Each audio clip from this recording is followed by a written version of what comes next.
Hi guys! Welcome to my YouTube channel po. Kung bago ka pa lang po sa aking channel, please do not forget to subscribe, like, and share para po lagi po kayong updated sa ating mga videos po.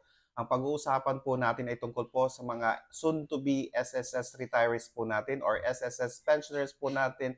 Bago po kayo mag-file ng inyong retirement, siguraduhin po ninyo na tugma po ang inyong mga details, mga information po ninyo para hindi po kayo magkaroon ng problema sa pagkuha po ng inyong retirement. Una na po dito ang pangalan, ang spelling ng pangalan po.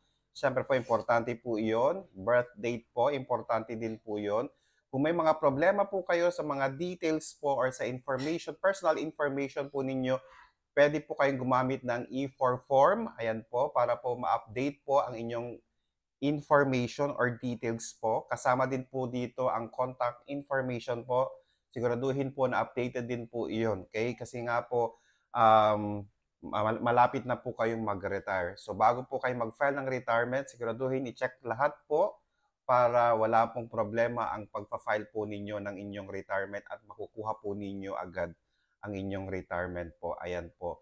So kung may mga problema, may mga wrong spelling or mga hindi po pareho doon sa inyong birth certificate po, pwede po kayong gumamit ng E4 form ng SSS and then isubmit po ito, kalakip po nito ang inyong PSA, ayan po.